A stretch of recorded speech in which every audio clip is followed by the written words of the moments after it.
ሴቶች የሚጠቀሟቸው 8 ስውር የፍላጎት ምልክቶች። ብዙ ወንዶች በህይወታቸው ትልቅ ስህተት የሚሰሩት የት ጋር እንደሆነ ታውቃለህ? እኛ ሴቶች የምናሳየውን ስውር ምልክቶች ባለመረዳታችሁ ነው። ሴቶች ወድጄሃለሁ ወይም ተመችተኸኛል ብለው በቀጥታ ከመናገር ይልቅ ምልክቶችን መጠቀም ይቀናቸዋል። ይሄ ተፈጥሯዊ ስርዓታቸው ነው። አንተ ሳታውቅ ስንት ሴቶች በህይወት መተው አልፎ ይሆናል። ምናልባት ዛሬም ድረስ አንዲት ሴት ያንተን ትኩረት ለመሳብ የሚታዩ ስልቶችን እየተጠቀመች ሊሆን ይችላል። አንተ ግን ምንም አላሳየችኝም ብለህ እድሉን እያሳለፍክ ነው። አብዛኛው ወንዶች የሚሸወዱት ሴቶች ፍላጎታቸውን የሚገልጹት በቃላት ሳይሆን በረቀቁ ምልክቶች መሆኑን ባለመረዳታቸው ነው። ሴቶች በቀጥታ ከመናገር ይልቅ ምልክቶችን መጠቀም ለምን እንደሚቀናቸው ጠይቀህ ታውቃለህ? ይህ በሺዎች ለሚቆጠሩ ዓመታት በሴቶች አእምሮ ውስጥ የታተመ የዝግመተ ለውጥ ውጤት ነው። እነሱ ሁኔታዎችን መፍጠር እንጂ ውጤቶችን መጠየቅ አይመርጡም። አንተ ግን እነዚህን የሚታዩ ምልክቶች ካላወቅካቸው በዙሪያ የሚከናወነውን ትልቅ ድራማ ሳታስተውል ትቀራለህ። በዚህ ሰከንድ አንተን ለማግኘት ስትል ብቻ መላው የህይወት እንቅስቃሴዋን ሩቲን እየቀየረች ያለች ሴት ልትኖር ትችላለች። የሚገርመው ግን አብዛኞቻችሁ ይህንን ምልክት በቀን ውስጥ ደርዘን ጊዜ እያያችሁ ምን እንደሆነ አታውቁትም። ሴቶች ወድጄሃለሁ የሚሉባቸው 8 መንገዶች አሉ። በተለይ 8ኛውና የመጨረሻው ምልክት አንተን ለማግኘት ያላትን ከፍተኛ ፍላጎት የሚያሳይና ህይወቷን የምትለውጥበት ሚስጥር ነው። ሴቶች በቃላት እንዲነግሩ ከመታገል ይልቅ አንተ የሴቶችን ስውር ቋንቋ ተማር። ዛሬ አንዲት ሴት እንደወደደች የምታውቅባቸው 8 ወሳኝ ምልክቶችን እነግርሃለሁ። እነዚህን ከተረዳ በኋላ ሴቶችን እንደ መጽሐፍ እየገለጽክ ታነባለህ። በተለይ 8ኛው ምልክት መላ ህይወትን የምትለውጥበት ስለሆነ እንዳያመልጥ።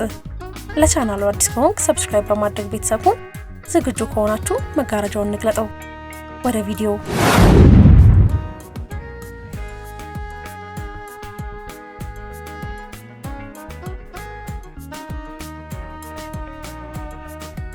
አንደኛ፣ ወደ እይታ መስመር ራሷን ታስገባለች።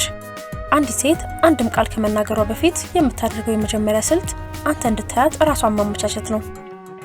ችግሩ ግን ይሄ ነው፣ በግልጽ አለማድረጓ ነው። ወደ አንተ መታ ፊት ለፊት አትቆምም።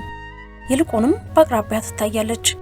ጂም ውስጥ፣ ካፌ ውስጥ ወይም ቢሮ ውስጥ አንተ ቀና ስትል መጀመሪያ አይኔ የሚያርፍበት ቦታ ላይ ትቆማለች። ይሄ ድንገተኛ አጋጣሚ ሳይሆን በሚቀጥለው ጊዜ ስትገናኙ የመታወቅ ስሜትን ለመፍጠር የምታደርገው ስሜታዊ ኢንቨስትመንት ነው። ሁለተኛ፣ በምትሰማበት ርቀት ላይ ድምጿን ከፍ አድርጋ ትስቃለች። ይሄ በቡድን ውስጥ ስትሆን የምታሳየው አስተማማኝ ምልክት ነው።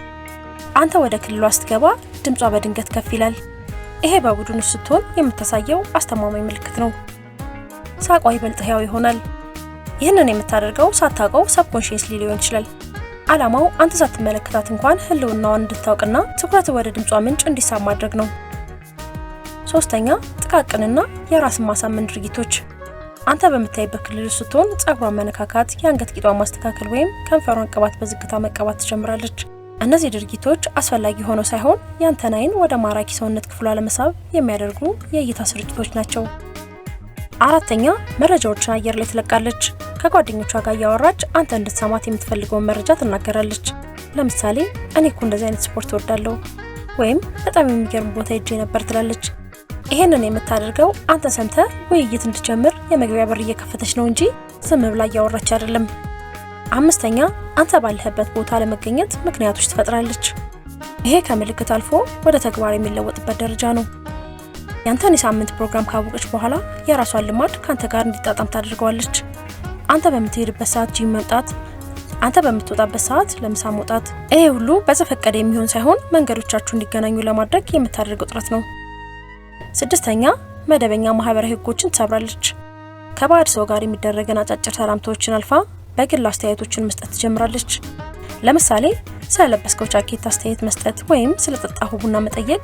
ይህንን የምታደርገው መደበኛ ግንኙነቱ ለሷ በቂ ስላልሆነና ካንተ ጋር ረዘም ያለ ግንኙነት ስለፈለገች ነው።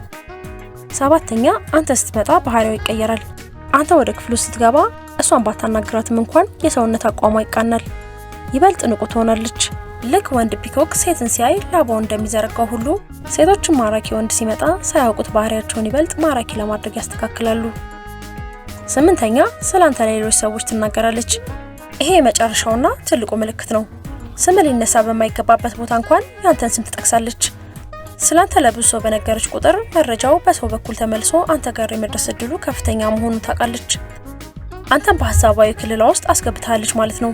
እንግዲህ እነዚህ 8 ምልክቶች አንዲት ሴት ሳትናገር እፈልግሃለሁ የምትልባቸው መንገዶች ናቸው። ንድፉን ካላነበብከው ግን እድሉን ታጣዋለህ።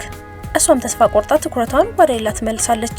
ስለዚህ ከዛሬ ጀምሮ አካባቢህን በጥንቃቄ አስተውል። ከነዚህ ምልክቶች ውስጥ አንተ በብዛት ያጋጠመ የትኛው ነው?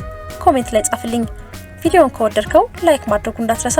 በሚቀጥለው አስተማሪ ቪዲዮ እስከንገናኝ ቸር ቆዩልኝ።